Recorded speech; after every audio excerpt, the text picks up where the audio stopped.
Hello. Hi, I'm Luke Perkin, and I'm gonna make a synthesizer in C. I thought I'd do this as a little programming exercise. Yeah, let's get started. So I'm going to be using Visual Studio Code, which is the editor. I'm going to be using a library called Raylib. So this is a library, looks pretty good.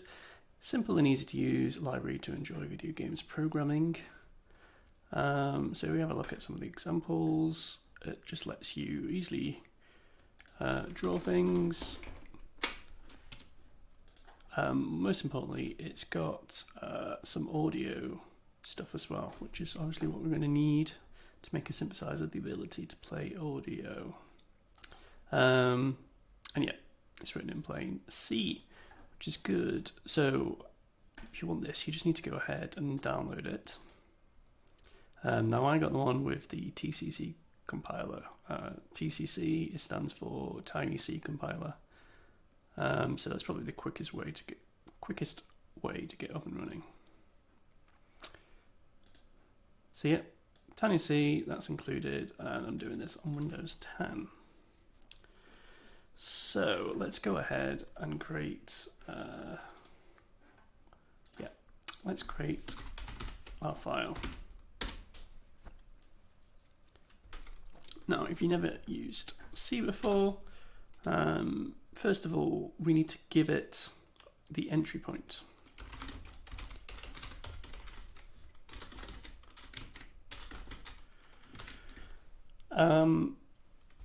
So this is a function, and then all the instructions we put in here is going to get executed when the program is run. So for example, let's just do some calculation. I'll do like 7 times 9. Get away. Just a random calculation. We need to label this so we can refer to it later. Just give it any arbitrary label. I've called it calculation. The int here, it's short for integer. So we know that this number is going to be a whole number. It's not going to be like 2.3. If you wanted point, call it a float, which stands for floating point, which basically means a number can have, you know, the point could be here, it could be here, which is why it's referred to as floating. But we don't want that, we want int.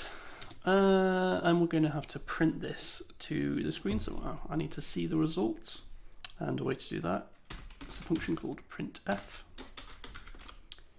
And then I need to pass it the calculation. And that's not going to work because I need to format this. It needs a bit of text saying how to format it. So calculation is percentage I. So this percentage I here, when it gets printed to the screen, it's going to get replaced by whatever the result of this calculation is. I'm going to do \n. This is a new line character. Now, I need to bring in this function because, as you can see, we've got main where this doesn't exist anywhere, so it's not going to know what to do. So I'm going to include standard IO. So this is another bit of code that comes with the operating system. Or does it come with the compiler? I can't remember. And it stands for standard input and output. So this just contains a whole bunch of useful functions for printing things to the screen, reading files, that kind of stuff. So let's run it. So when I installed Raylib, it also installed the Tiny C compiler, which I can run with TCC. Just to explain what I'm doing now is I need to convert, so the computer doesn't understand this. for the processor to understand these instructions, it needs to be translated into what's called machine code, and that's what a compiler does. So the TinyC compiler, I need to specify an output, -o output. So it's going to create a synth executable, and then I need to give it the file it's going to compile, which I called synth.c. So let's see if this works. It does. And you can see it's created synth.exe, and I can run that. Cool, nice, it works. So let's get rid of this. And let's include Raylib.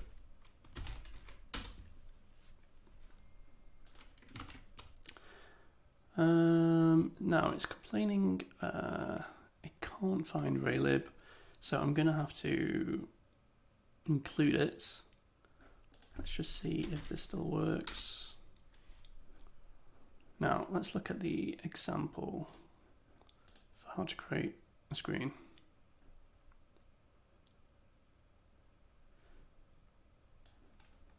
Alright, I'm going to copy all this. I'm going to create a new window. Put that over there. So the first thing we need to do is call, hang on, let's do this another way. So the first thing we need to do is sort of load, and then we need to do the main loop. I'm not going to do capitals actually. Load, and then main loop.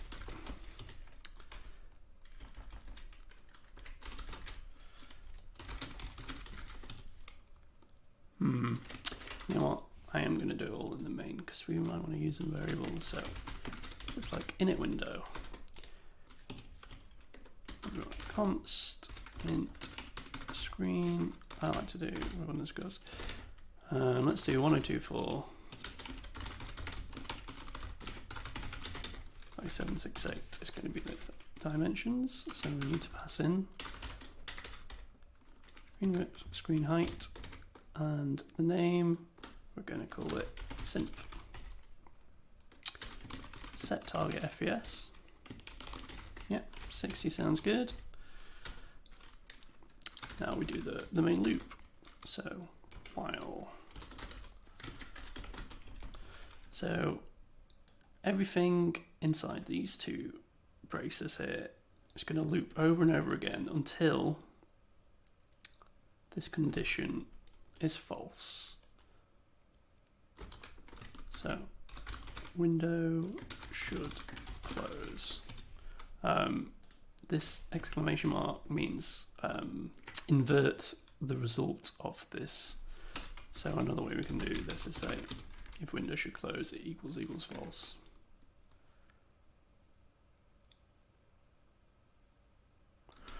Yeah, and we need to begin drawing. Clear background. I think they cleared it to white. I'm going to clear it to black. Draw text. Say synth. I assume this needs a position, X and Y coordinates. I think this is the font size and then the font color. So we'll just do 100 font size, and then we're going to do red. And then we need to end drawing. Then we probably need to close the window. Yep. Close window.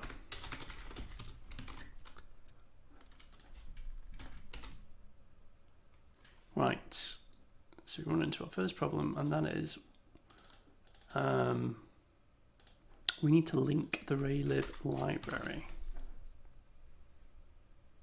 Now I have done this before, so let me get my previous one.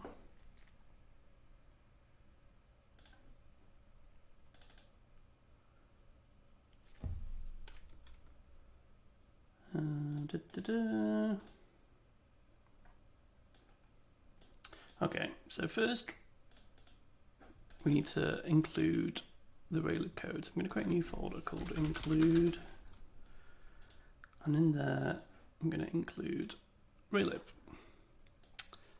So this has a whole bunch of code about it. So this is more like a description of what the Raylib library can do, and then we need to actually use where that logic is defined. That's called linking. So I think the way to do this is we need to tell it to look into that include directory. So we do that with -I and then the name of the folder, which is include. And then we need to link, which is -l, and then the name of the library. See if that works. Okay, and I believe it's going to need a whole bunch of other libraries to link as well, which I've got copied off screen. One of them is this, OpenGL, GDI kernel, blah, blah, blah, blah, blah. So these are all the different static libraries we need to link to. That worked. Cool, it works. Now, instead of having to run this command every time, I think, where did it say? If I look at the help for the TCC, yes, -run. So I can put a -run at the end of this and it'll automatically run it.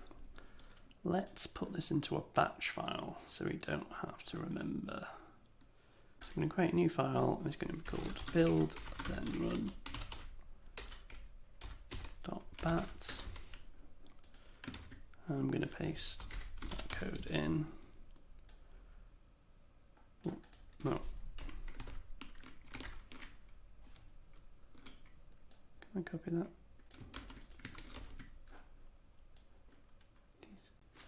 There we go. And then I should be able to remove all that. There we go. Cool. And this can go away. Let's say. Right. I know I kind of rushed through that very quickly, but we need to do that to set it up. So just to go back to what I was doing. So the compiler, this tells, okay, this is the executable we want to output. This is the code we want to convert into machine code that our sort of processor can understand. This here is telling it to also look into this folder. So you notice back to my code, it's calling include raylib.h, but it needs to know where to find this file. So this is basically telling the compiler you can find the file in this folder. And then each of these -l and then a name is linking a pre-made library. So this is someone else at some point has already made a whole bunch of code, and this is code we need in our program in order for it to run properly. Cool. What next? We want to make a synthesizer. So the simplest thing is to get some sort of tone playing. So how can we do that? Let's have a look. So I saved some resources before. One of them was building a numerically controlled oscillator. Let's open this. So this article, there's quite a lot to it, but basically we want to make a sine wave like this, because that's basically what a pitch is. In fact, let me show you. If I open Audacity, it lets you generate a tone. So let's do a sine wave. Let's do 440 hertz. 440 hertz, and that's the note A, by the way. Amplitude for how many seconds? 1 second. There we go. If we zoom into this, we'll see it's just a sine wave. So how can we make one of these?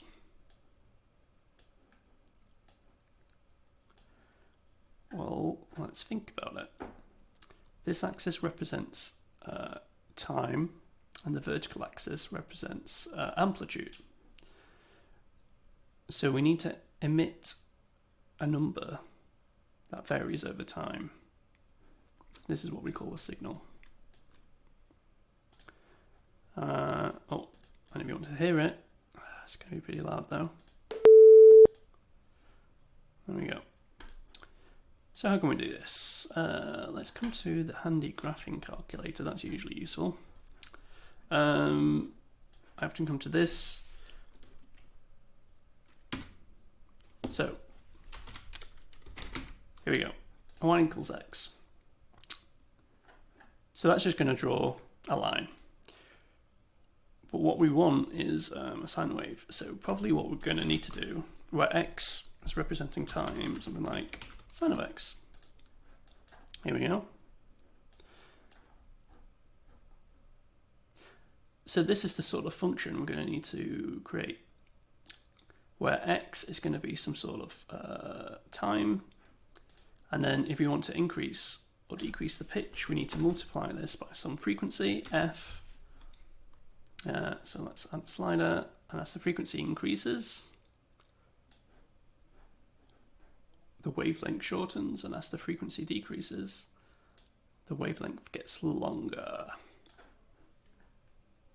Now if we come back to that article we were looking at, it had a very specific, so if you look at here, it looks very similar. X of t, this was basically our y, equals sine. Then it's 2 pi. I mean, no surprise that pi is in here if we're dealing with trigonometric functions. What's this? F, I believe, is for frequency. And then t is going to be our time step.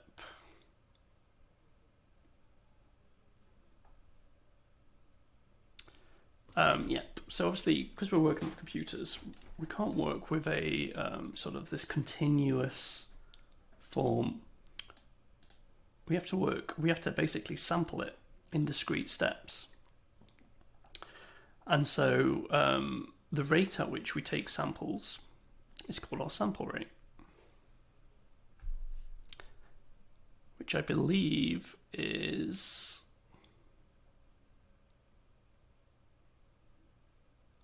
this value here, fs.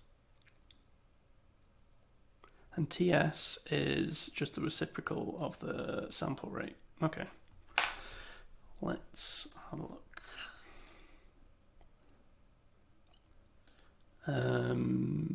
So probably what we'll need is to create a structure. I should say type def, which is just short for type define. I'm defining a new type. I'm going to use floating point for this, and I'm going to call it the phase. I'm going to call this oscillator.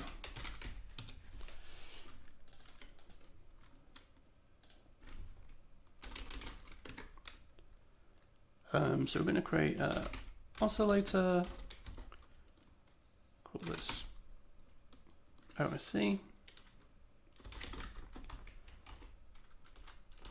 and the phase is going to start at 0, 0. I don't think we need that.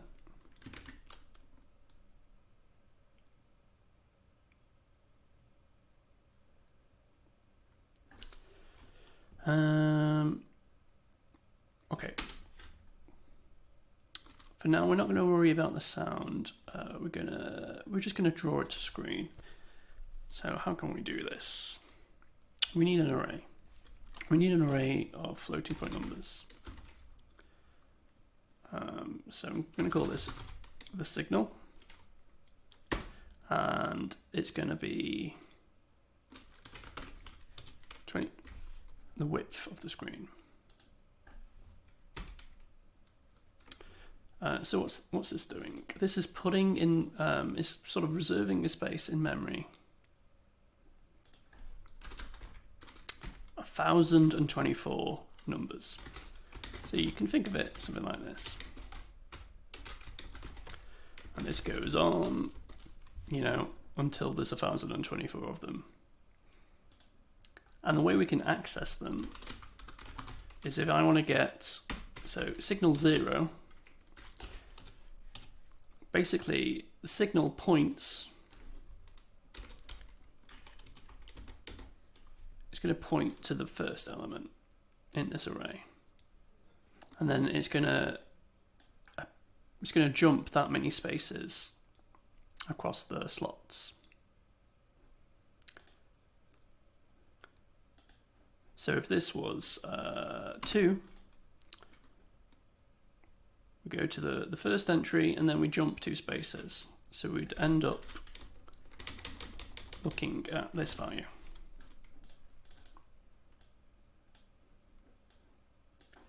Now, one thing you do have to be aware is, like I've said they're all 0, but they're not actually all 0. When we reserve memory, it's not actually setting everything in that region of memory to 0. There could be anything in there from because the computer was probably using that memory for something else at some other time. So, just something to be aware of. We're going to loop over, yeah, I'm going to loop over it.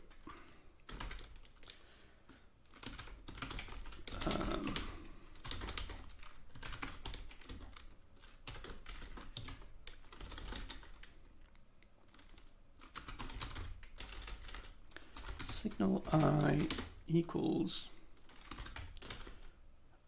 sine of I.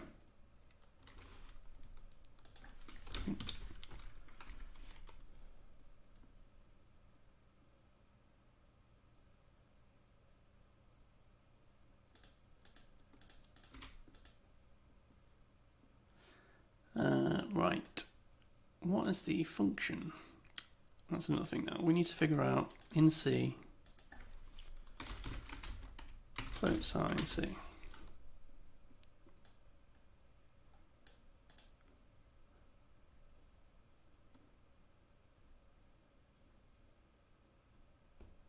Yep, sine F. That should work. We need to convert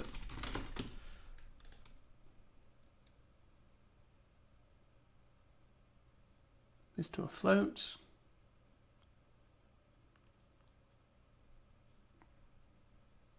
Let's just see if this works. So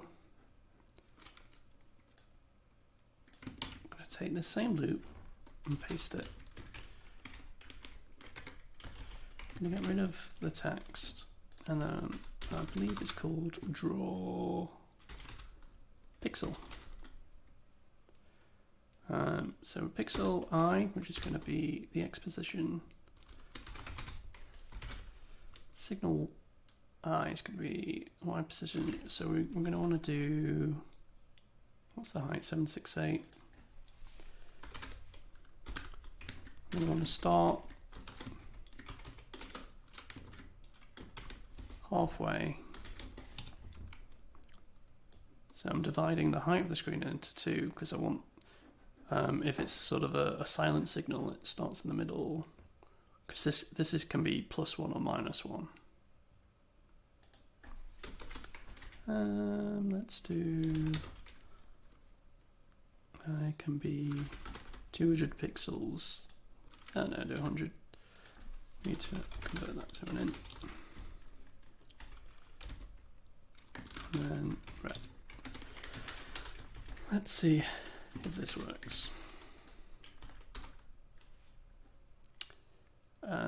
Implicit declaration of sine F, undefined symbol sine F. It looks like we don't have sine F. C99. I need to tell the compiler that we specifically want to run what version of the language, because older versions of the C language don't have certain features. Still not working.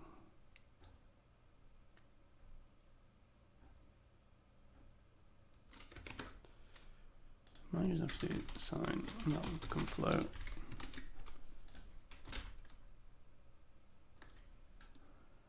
Alright, so what's the problem here?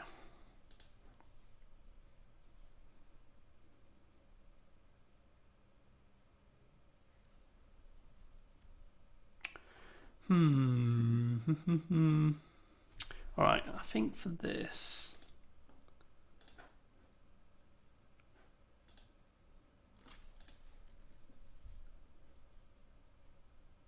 I need math.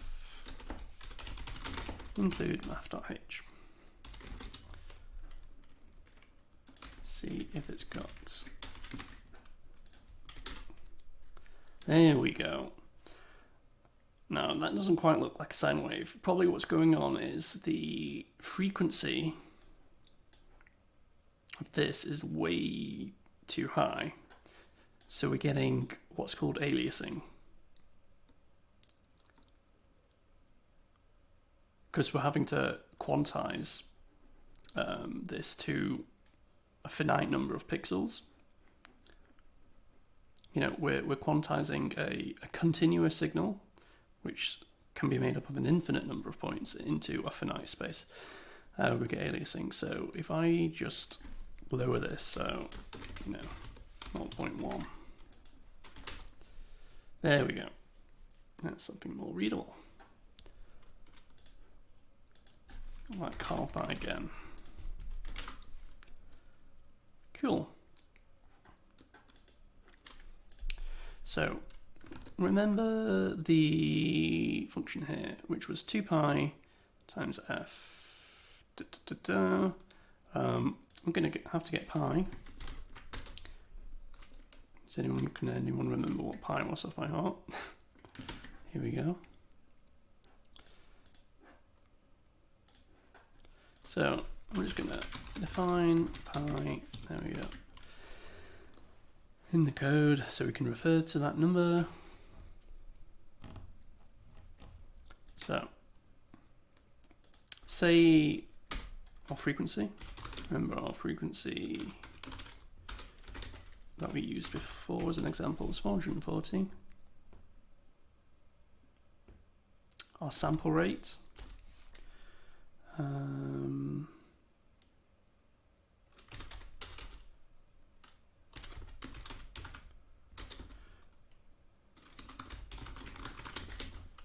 is going to be the width of our screen. So here we go, we need 2 times pi times our frequency.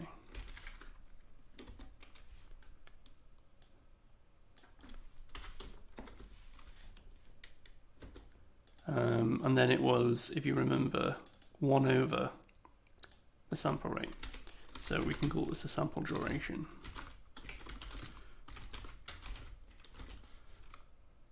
Which would be 1.0f over sample rate. Times our sample rate, and then we need to times it by. You know what, I'm gonna change I to t, just so you know this represents time.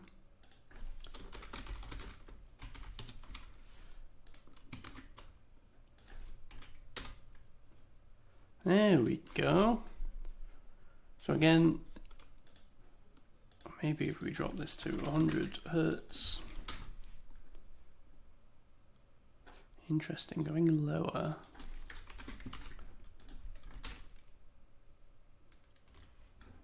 I would have thought going lower would have made it.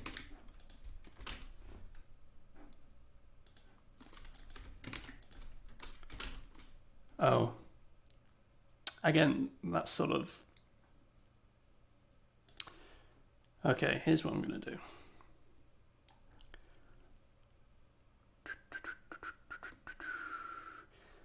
I'm going to break this out. So I'm going to cut this, make a new function, call this update signal.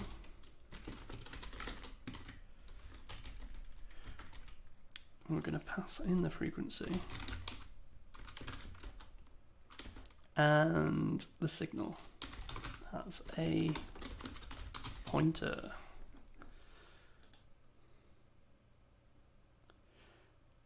Signal, maybe that should come first, and then we're also going to need float sample duration.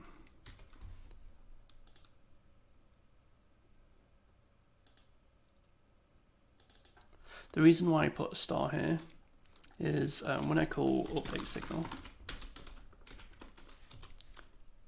with the signal,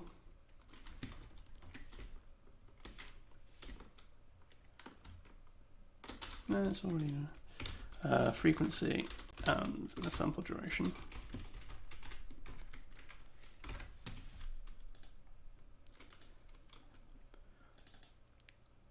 So let me explain what's going on here. This is a function. So when the code gets to this point, it's going to jump up here to where it says update signal. And the stuff I've put in between these parentheses here are going to be copied up here, except if it's got a start. So these values would be copied. So for example, if I was to then say frequency equals 100, notice frequency equals 5 here, reads this line, reads this line, goes here, jumps up to here, comes here, sets frequency to 100, loops through this a bunch of times, and then once it reaches the end, once it reaches this end bracket, it's going to jump all the way back down to where the function got called. So the question is, what does frequency equal now? Because it's, look, we're saying frequency equals 100. If we were to printf that, like percentage %in frequency, it would actually print, see if we can get this to run.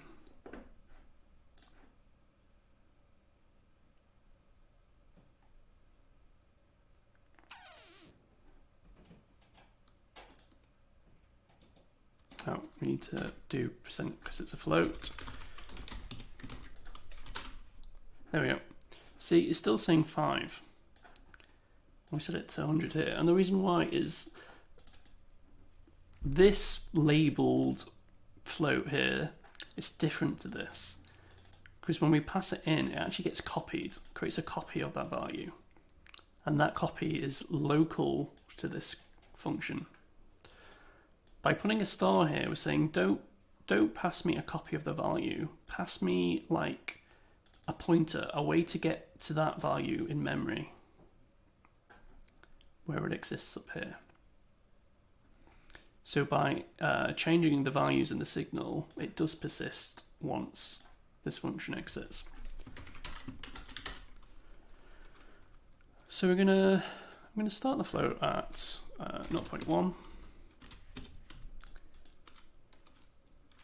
And then I'm going to move this into the update.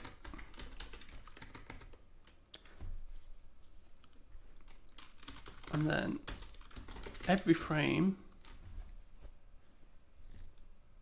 which is running at 60 times per second, we're just going to add 0.1 to it. We're going to sweep it up.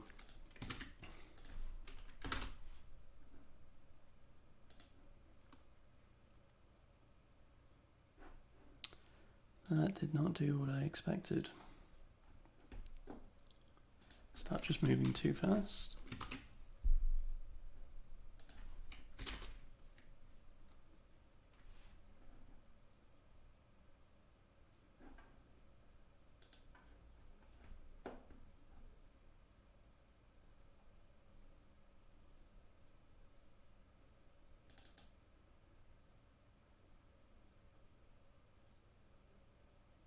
So this plus equal should be setting frequency to itself plus this number. So it's incrementing the frequency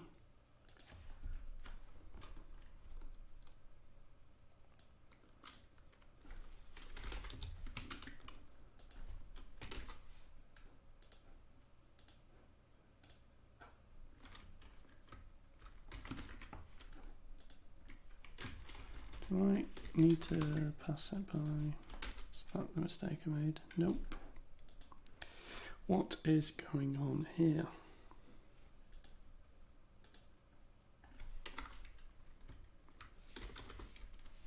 Actually, yes, I think I do need to put the ampersand. Because that's telling it to pass in not the array, but pass in the pointer to the array. Let's see. So move it out. That's fine. What did I put it in here? Is it this? Have I got this logic backwards?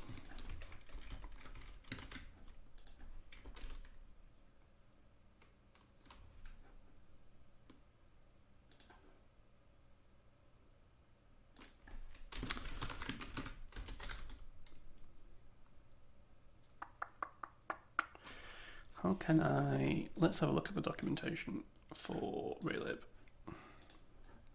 Cheat sheets. So, what we were looking for,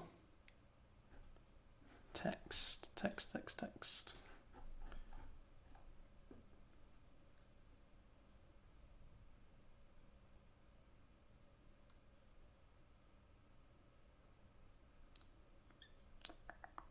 format. Text formatting with variables similar to printf. Cool, yeah. So I want to do text format, frequency, percentage F, frequency, 100, 120, red.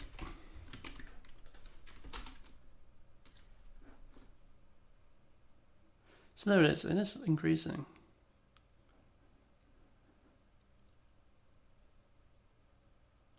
This isn't.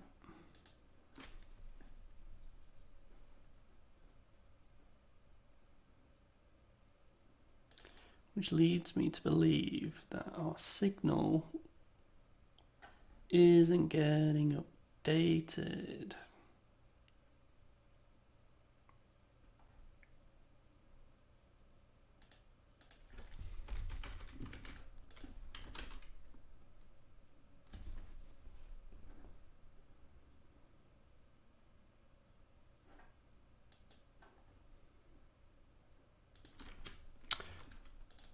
Because I left this here.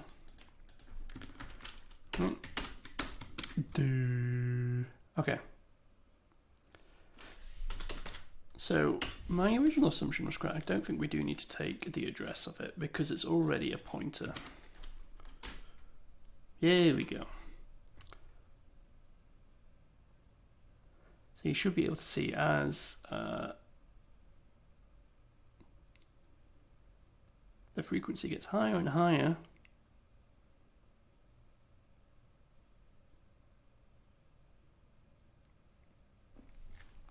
it's going to have a lower and lower resolution. It'd be interesting to spot at what point does it become sort of unintelligible.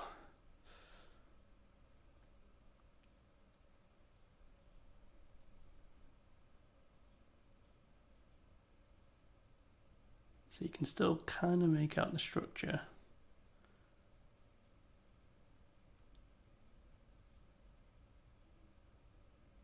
This is pretty mesmerizing, not gonna lie.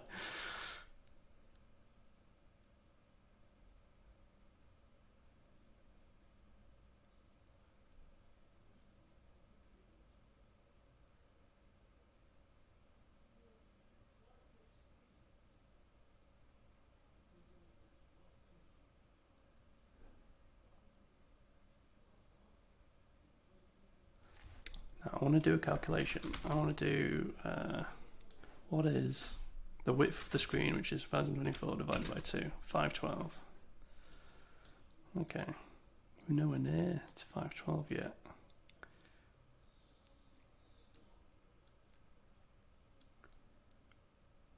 Alright, so yeah, you can see now we're getting this weird thing where well, actually we can see like multiple sine waves within it. So this is called aliasing. It's right here. This brings us actually onto what's called the Nyquist Theorem. Let's see if I can Google that. Nyquist Theorem. What is the Nyquist Theorem? So the Nyquist Theorem, this website is terrible. Good old Wikipedia. So yeah, the Nyquist Theorem basically says the maximum frequency you can represent at any given sample rate is half the sample rate. So our sample rate at the moment is 1024.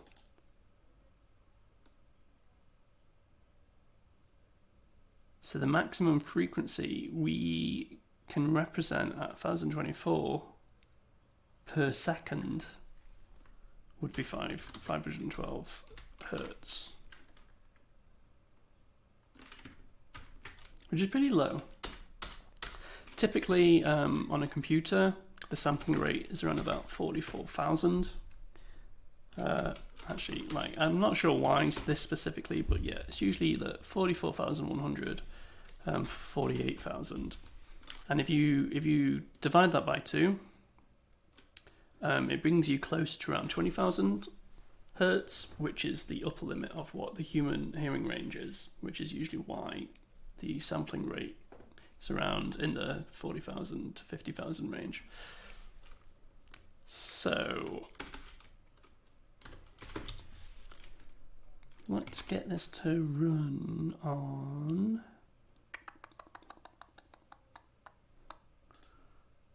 playing audio. So how can we do this? Let's come down in this cheat sheet, look for audio. Here we go, audio. Audio device management functions. We need to init the audio device and then remember to close the audio device. Is audio device ready? Set master volume. Okay, that's good to know. So there's a whole bunch of loading sound waves, but we don't want to load. We're sort of synthesizing the sound on the fly. So I believe we need to do audio stream. Init audio stream, sample rate. I've already talked about that. Sample size. I'm guessing that's the size of how many bits or bytes are in each sample. And channels. All right, let's, take all this. I'm gonna put it in the side. So I've got quick and easy reference to it. So we need to init the audio device.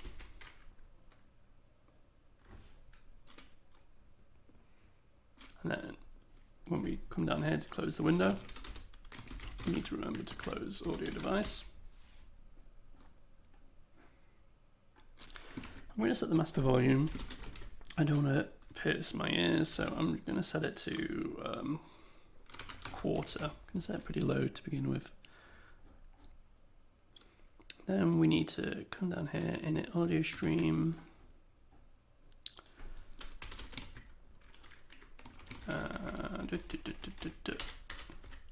So, audio stream.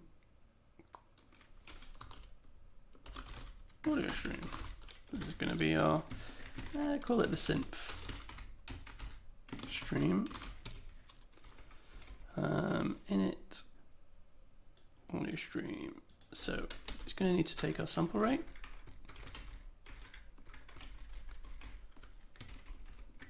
So I can pass this in. Sample size is going to be size of float. I'm going to use float samples. And the number of channels, 1.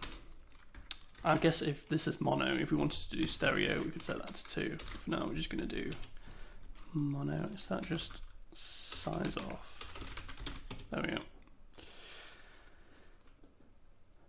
There it is.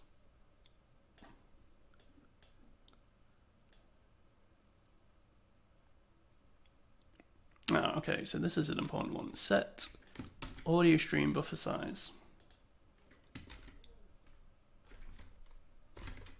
Which I believe I need to put that up here. So we're now going to supply a single sample. And when I say sample, let me come back to Audacity. It'll be easy for me to explain. If I keep zooming in, you'll start to see, so you can see the sine wave, keep zooming in, and you'll start to see these single points. Each of these points is a sample. And that's what I mean when I say, like, a computer can't have a continuous, like a smooth continuous tone. It has to sample it into discrete points like this. So we need to supply this audio stream with samples, and we're going to batch those samples. So I'm going to batch them into chunks of about 1024 samples. That's what we were using already. And you know what? Let's put this into some defines. So I'm going to define sample rate to be 44,100. Define stream buffer size. It's going to be 1024.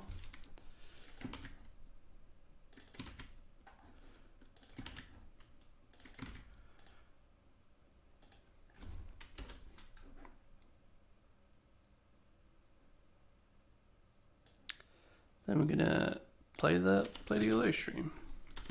Play audio stream. Synth stream. Looks good.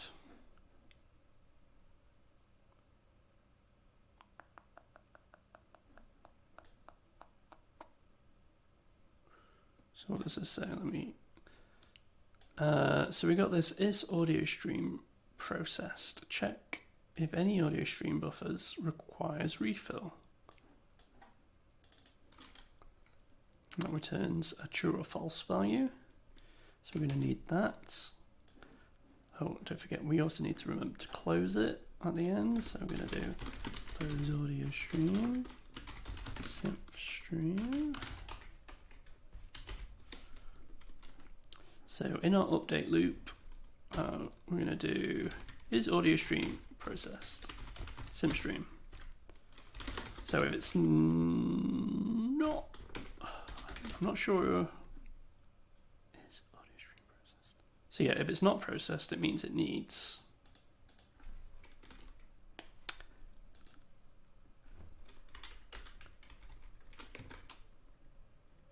If it is processed, if it's processed a bunch of samples and it's outputted to my speakers, then it's going to need the next batch of samples. Yeah. So we're going to do this, update signal, and then I believe what we got again is an update audio stream data samples count.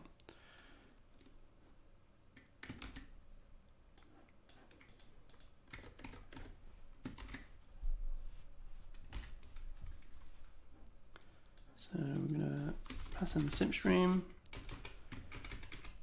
Const void data.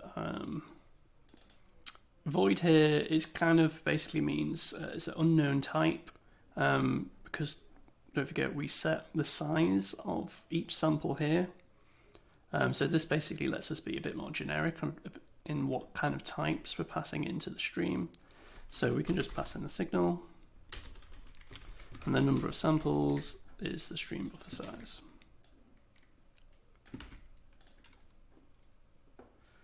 And then we're increasing the frequency. I'm just going to, for now, increase it every time.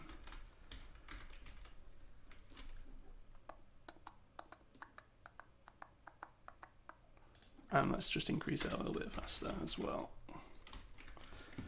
All right. Let's see if this works.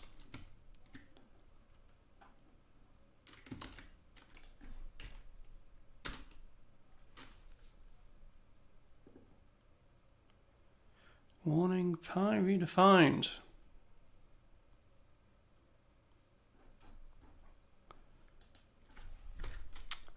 I guess Raylib already gives us pi. We didn't need to make undefined symbol sync underscore synchronize sync lock. So it looks like attempting to use these new functions about audio streams, there's something we're missing. Let's have a look.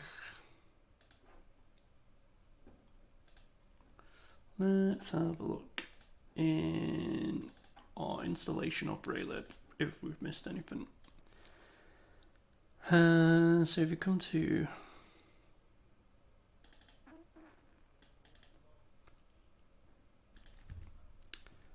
just have to bear with me.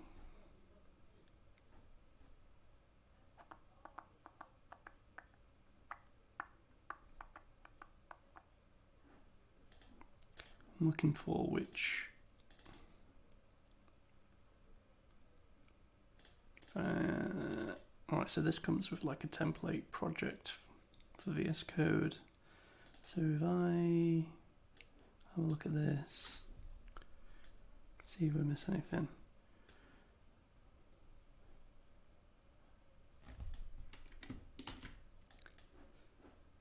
Let's just copy all this because we're going to need it.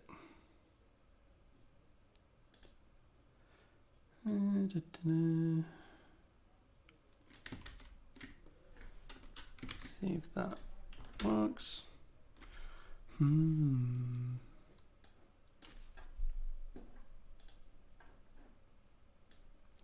Why isn't that working?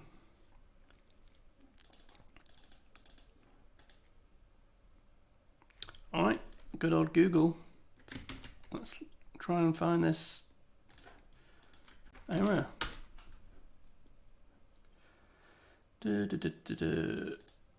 Undefined reference to sync synchronize. Good old Stack Overflow.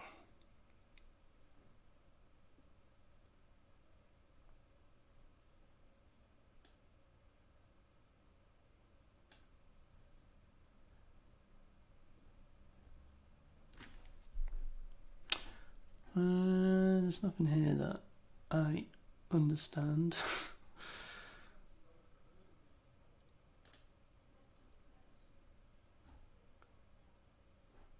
Oh.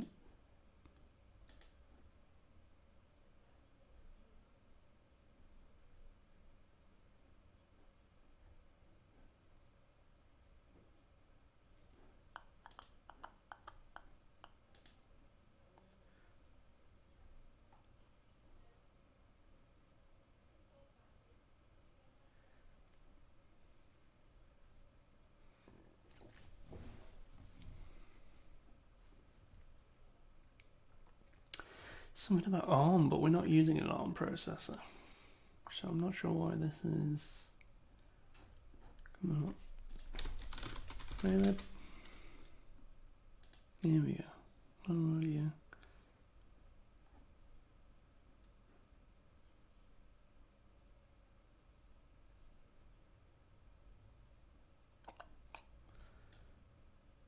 So it looks like there used to be an issue with compilation with Tiny C compiler, but it's been fixed pretty recently as well. It's not for January 2021, a couple of months ago.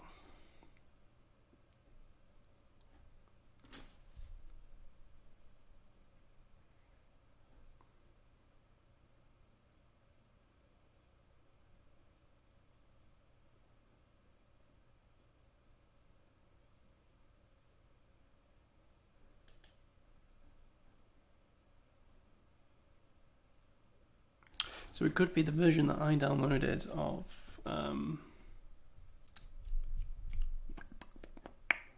the version I downloaded of the website doesn't have this fix because it is fairly recent. So, welcome to programming. I'm going to have to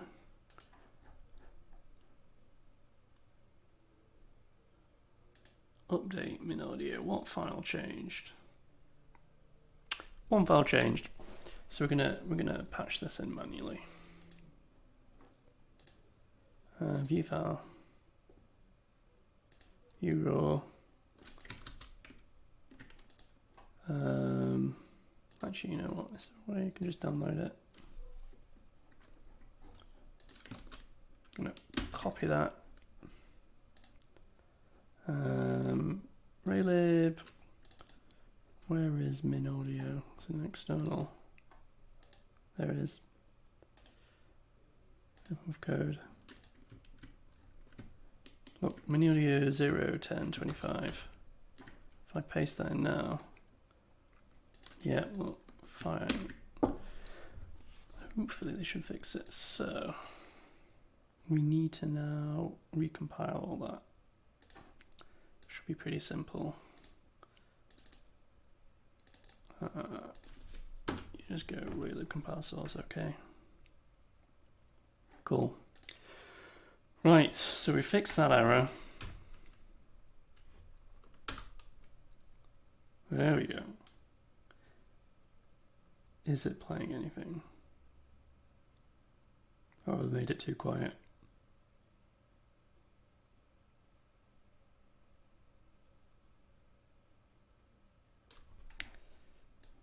You look here, it is saying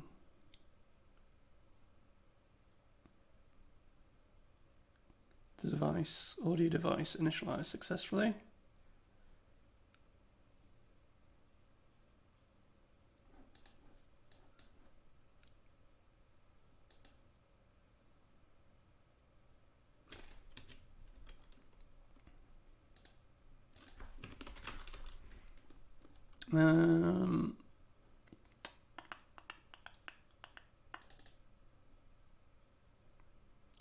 We play it.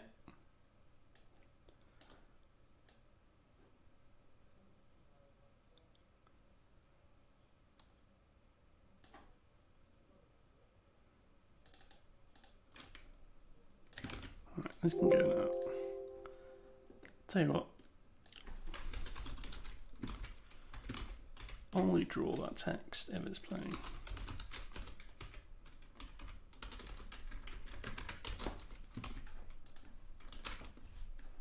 So it is playing. So I probably just made the volume too quiet. I'll set master volume, float. I'm assuming it's between 0 and 1. 1 being maximum volume, 0 being none. Did it say anything about that in the documentation? Nope.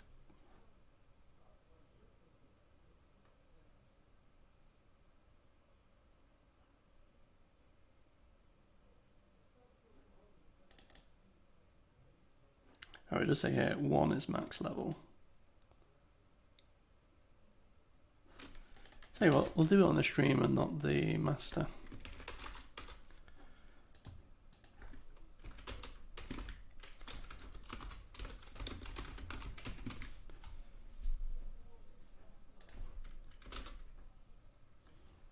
And I need to increase the pitch more quickly. I still can't hear anything.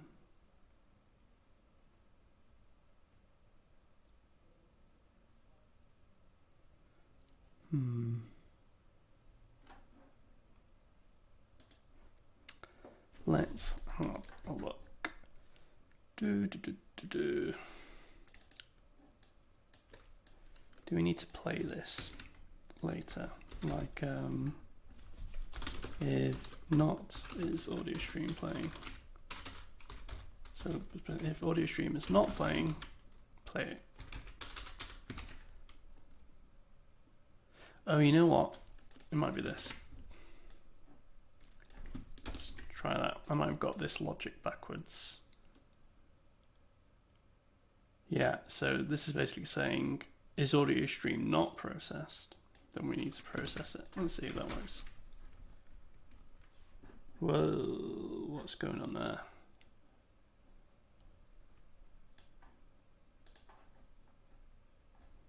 Oh, and then we need to remember to play it.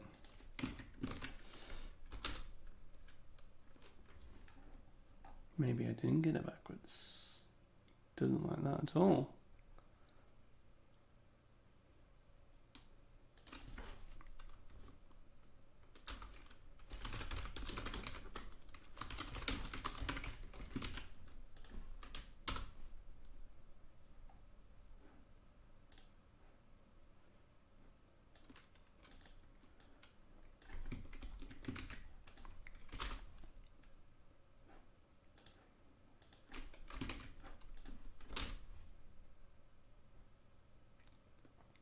Alright, nope. I had the logic right the first time.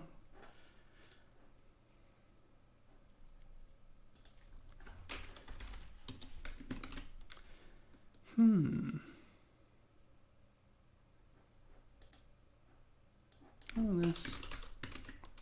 So maybe, is it something to do with our signal?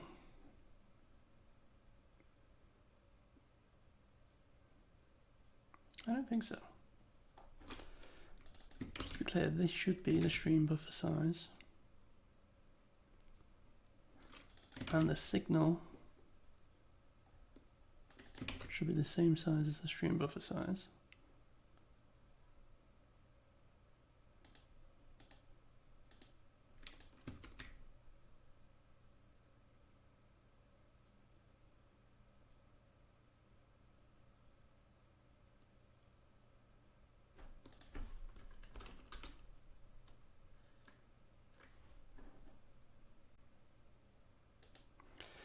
Let's have a look. Are there any examples of audio?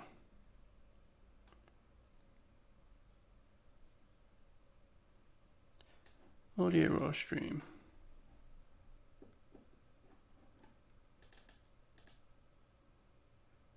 Init audio stream.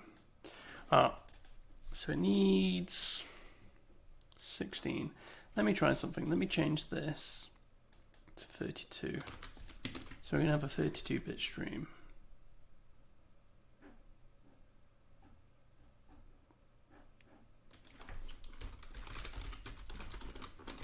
Size of float, percentage I, size of float. What's that going to print? There we go. Whoa.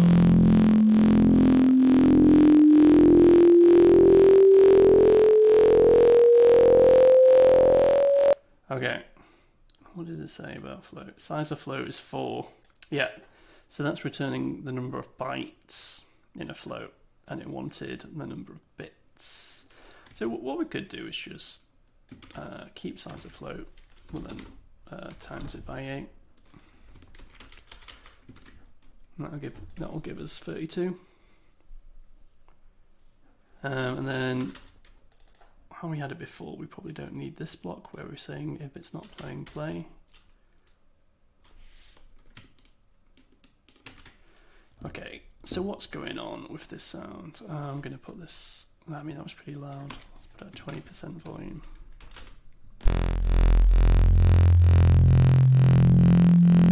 So this is not the sound I would expect.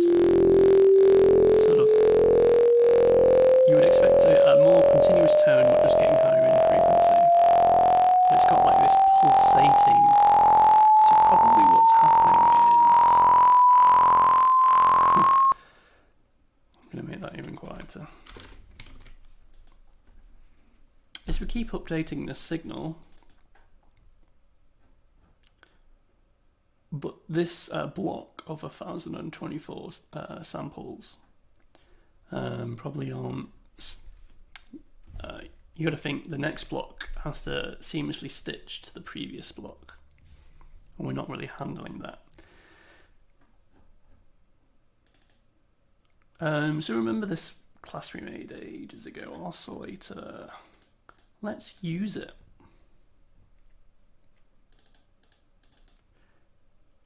So phase is going to store, so if you think back to a sine wave, it can be represented as a circle.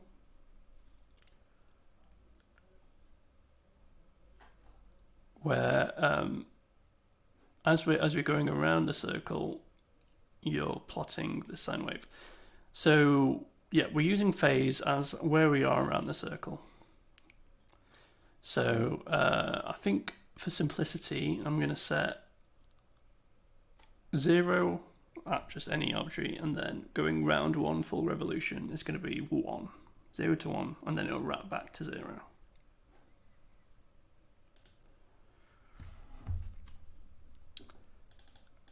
And then the frequency basically becomes the rate, how far we stride in the phase. So our phase stride. It's basically each time we need to increment our phase. I think that makes sense. So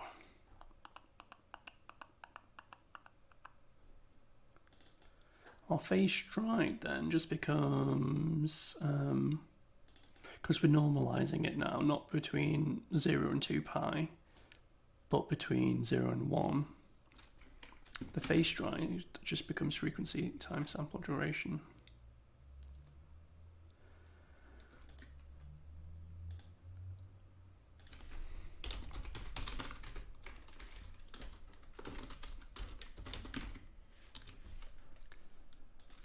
So we need to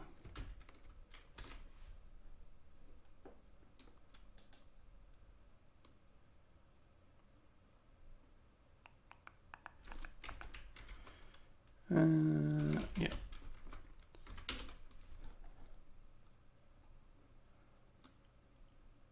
So now when we're updating our audio stream, we no longer need to pass frequency and sample duration, so that can go. But we do need to pass in the oscillator, and because we're going to be updating it,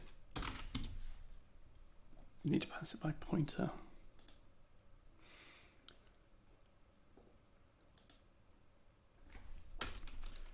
So the oscillator's phase, again, I need to do arrow and not dot, because this isn't a copy of an oscillator. It's basically an address, like a house address. So the processor needs to know to do like a jump of indirection to get to the actual value, actually find the memory at that address. So that's why we use this notation here. Plus equals the oscillator phase stride. And then the signal just becomes this. Oscillator phase, float T. We don't need to times it by T now, because we're already incrementing it here. So it should just become this.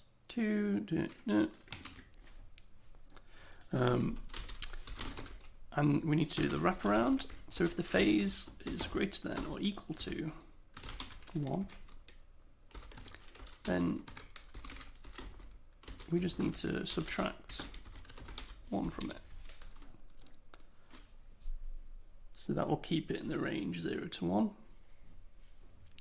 assuming that the phase is always increasing, not decreasing.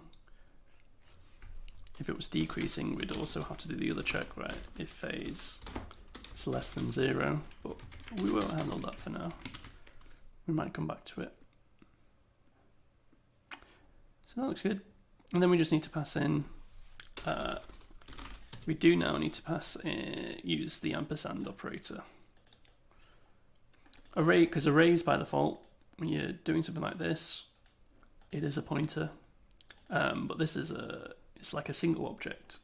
So to pass it by pointer, we need to tell it, hey, get me the address of this single object in memory, which is what this ampersand does. And then we're doing the sweep. I might lower the sweep.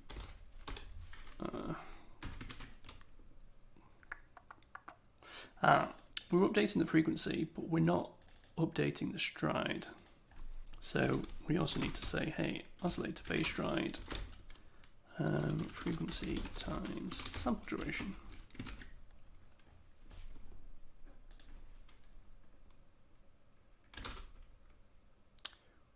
Too many arguments to function. Oh yeah, we don't need this sample duration anymore. It's just signal on the oscillator.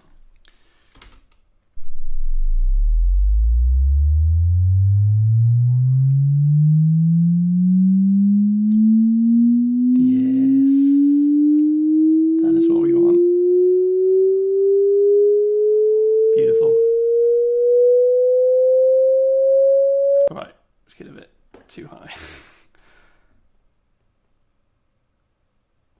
And the great thing is, what we could do, let's make it wobble a bit.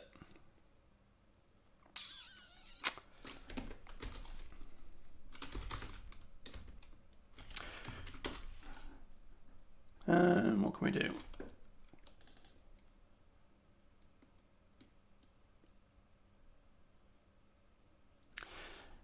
So I want another oscillator. On another oscillator. I'm going to call this LFO, which LFO is low frequency oscillator. You'll see these in simps a lot, and we often use these to sort of modulate parameters of the simp.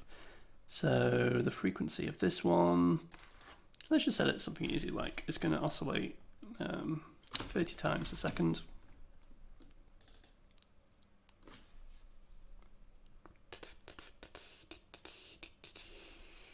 And then we need to update the LFO. We don't want to put this into a signal, do we? Basically, we want to modulate this frequency. So really what we want is an update signal. We want another function that just update osc, which just takes in an oscillator.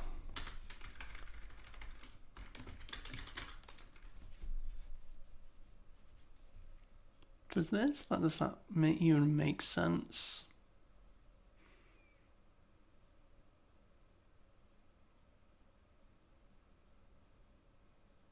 That doesn't make sense because we need to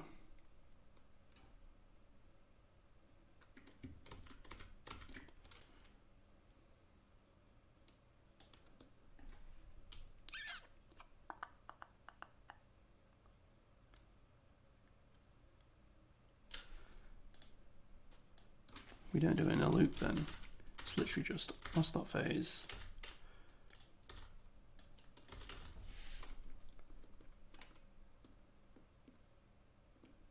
We just want to do that. I could put that in here as well. Like I could do update oscillator.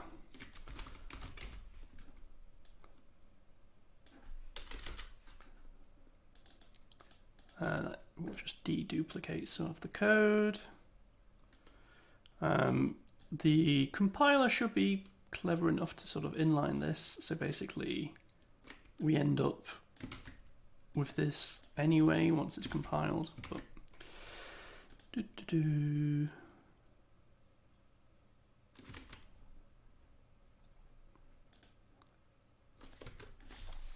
so we need to do update osc, we need to pass it the LFO,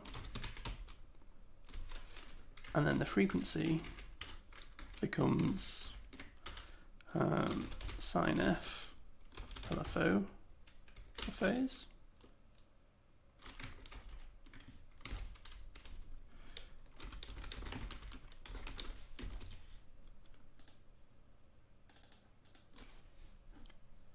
Like we did here.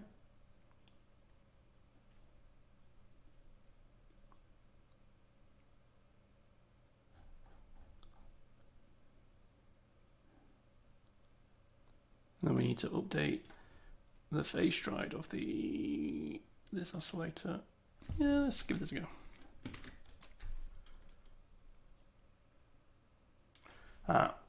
So we want to oscillate. This is going to go -1 to +1. So what do we want to oscillate around? Probably around like 50 Hertz. No, we probably want to oscillate between, so the base frequency is going to be, and then I want it to oscillate between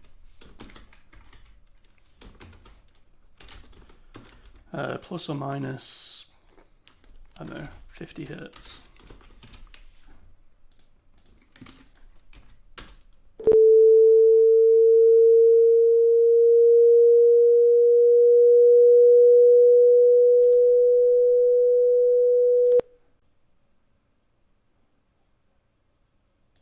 Let me half this to 220.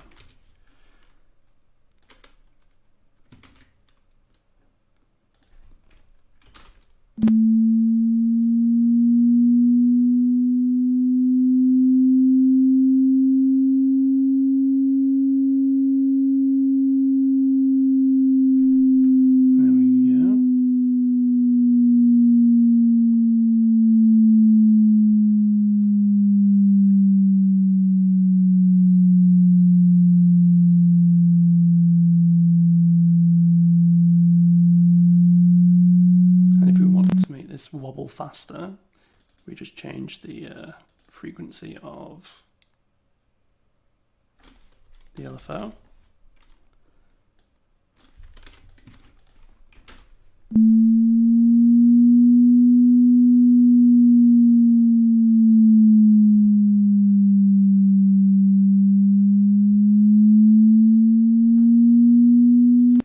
Let's make it even faster.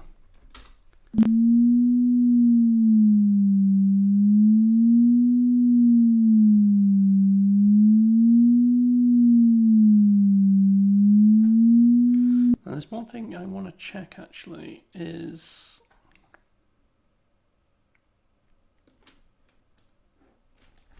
it the correct, is our math correct?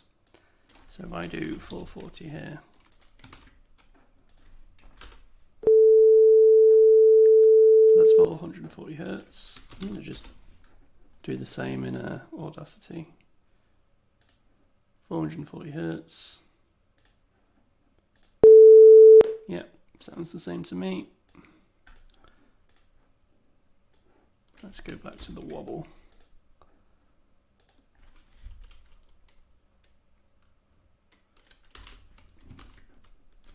Make this 1000, make it really wobbly.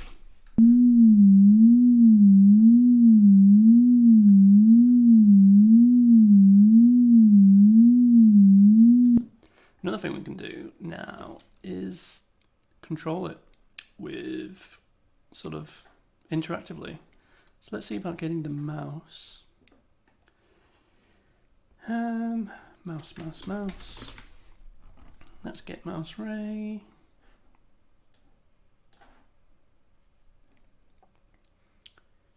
Get mouse X, get mouse Y.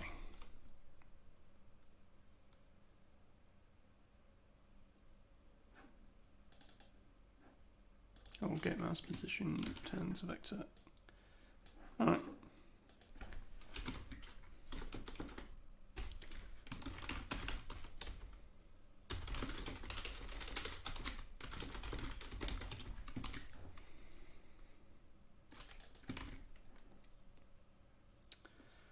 And then I want the frequency to be 220 Hertz plus the mouse pass dot X.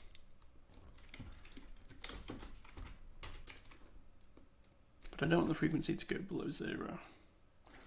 And I'm guessing this will be from 0 to the width of the screen. So if I divide it by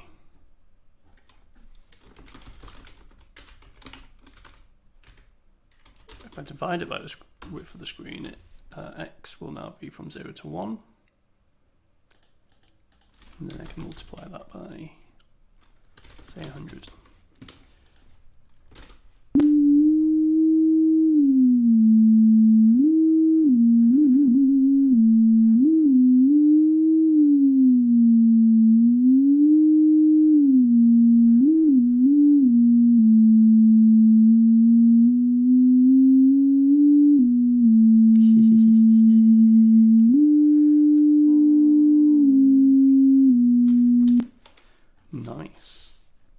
All right, let's see if we can push this to the limit now. I'm going to find a new number, and that's going to be num oscillators. Let's have 128 of them. Now we're going to do additive synthesis, where we sort of stack up a number of oscillators on top of each other. So to do that, we're going to need to change this to an array, num oscillators.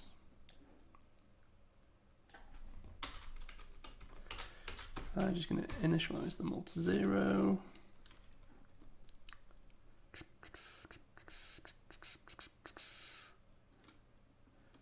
Now when we're updating the frequency, we don't need to update the LFO anymore, so we can comment that out for now.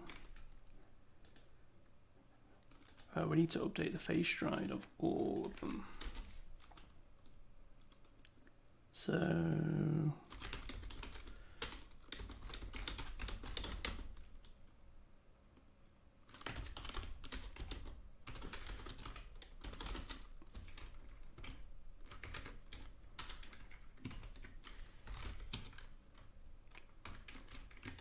also, let's hoist this out to float phase stride, because we don't need to compute that every time.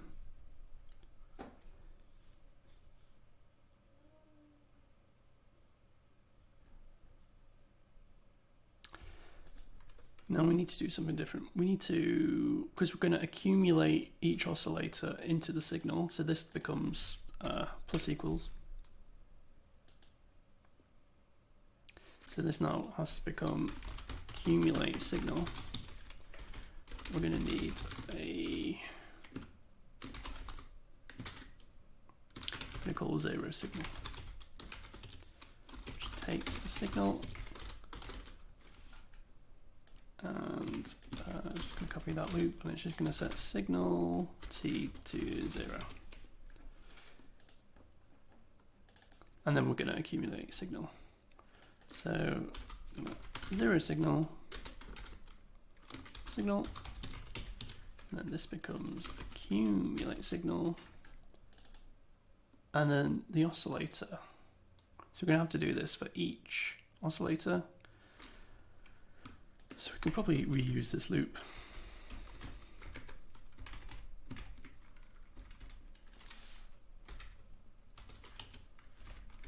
At oscillator I, I'm going to 0 it, accumulate, and then update the audio stream. I'm going to take one more parameter to accumulate, and that's going to be float amplitude. I'm going to multiply this by amplitude.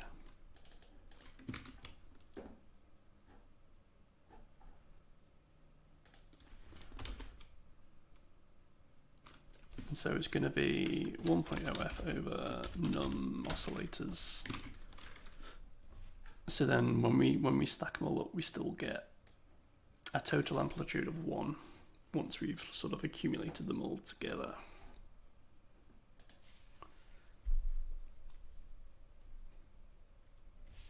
Let's give this a go. I'm getting some glitches. Wonder why that's the case.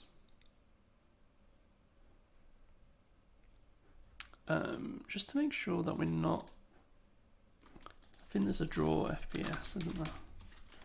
Yeah, draw FPS.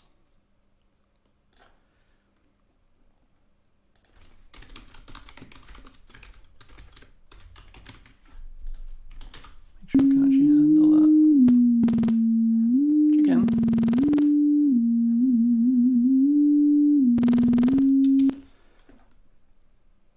So I think we're going to need to detune these somehow.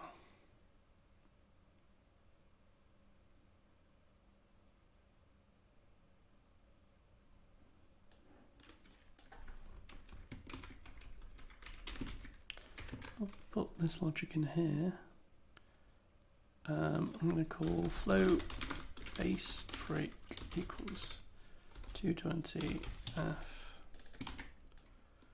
and we're going to detune it by adding I divided by float I divided by number of oscillators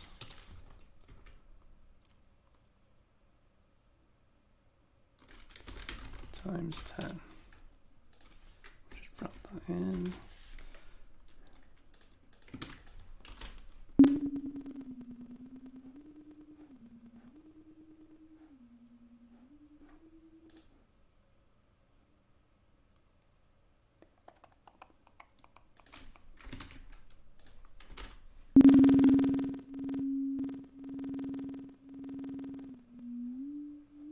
So we might be getting like constructive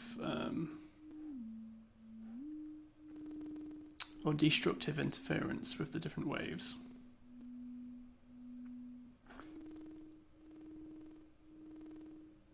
Which to showcase that, if I come to the graphing calculator, I do y equals cosine x times f. Call that y1, y2, then y3 equals y1 plus y2.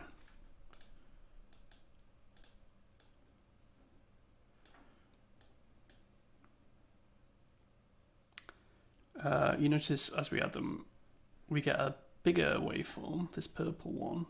Now if I can shift the phase, you know what, to make this simpler, do sine. So they're both sine. Notice now that because we're adding two of them together, obviously they get twice as large at the peaks. Now if I increment x by 0.5, in fact let's call this phase P. Notice as I slide them out of phase, sometimes it goes silent if they're exactly half out of phase because they cancel each other out, and then it gets louder and then quieter and louder and quieter and louder, and I think that's what's going on with us. Yeah, look at that.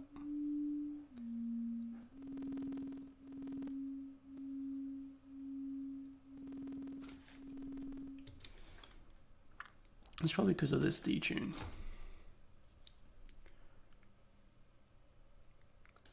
So I reckon this detune probably has to be really small for it to not be too...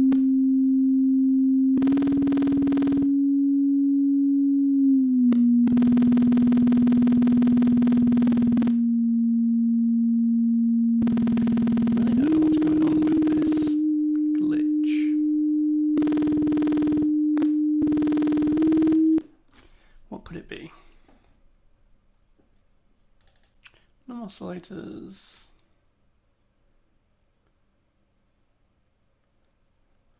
They should all be set to 0 phase.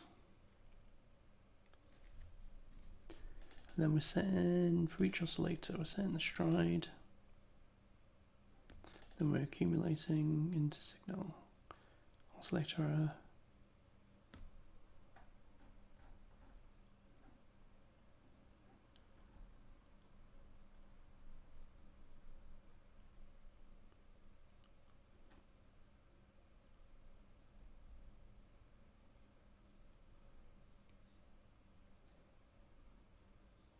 See, that looks fine to me.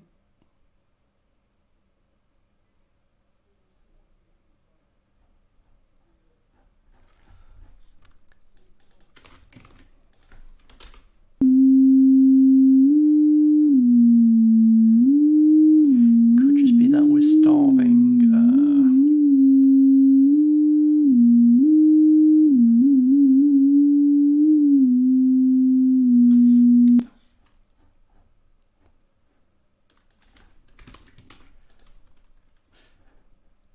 Let's call this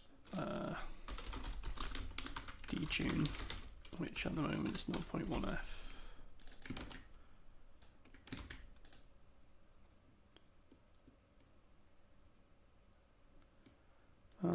just to make this easy for us, we've got float normalized index, which is going to be float I divided by number of oscillators. So normalized because it's from 0 to 1, depending on which oscillator we're working on.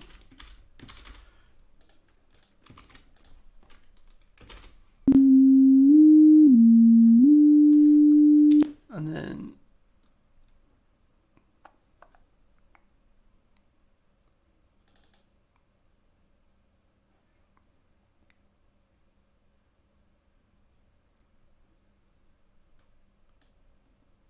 I'm going to convert this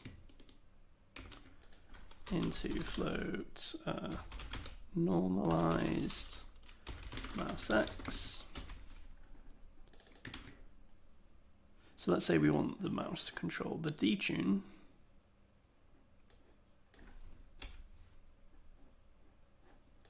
Then we just say detune equals normalized mouse X.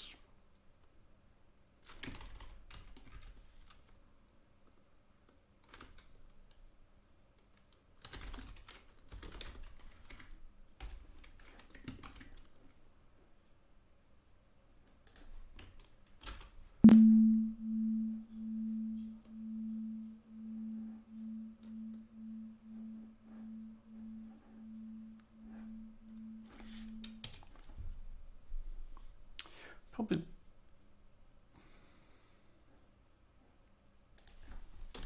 let's times this by 10.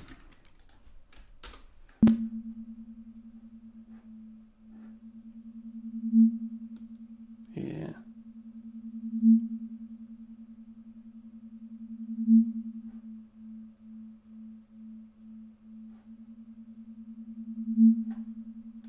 Bizarre.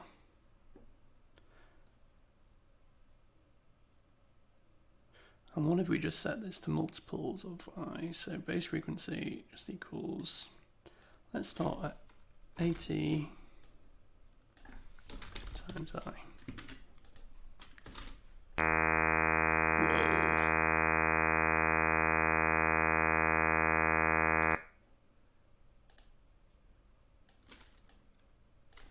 And if we reduce the number of oscillators, maybe down to 16, that was quite a lot, wasn't it?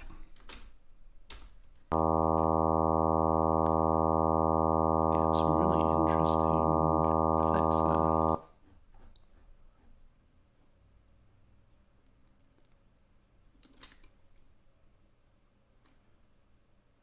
I'm going to do base rec times I, but then I'm going to say the base frequency is equal to 50 plus normalized mouse index times 1000.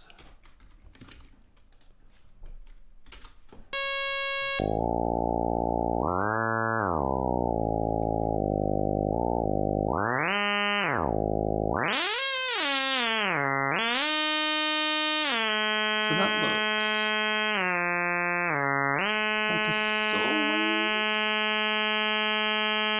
possibly a square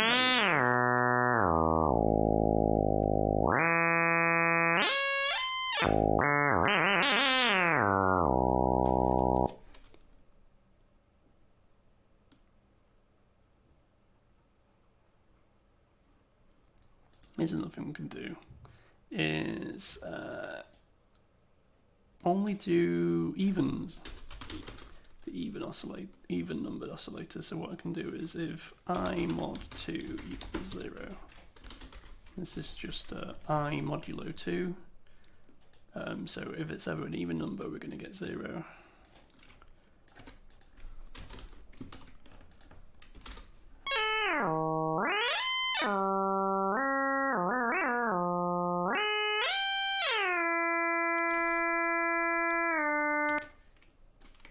And if it's not equal to 0, there we go. So now we got something more like a square wave.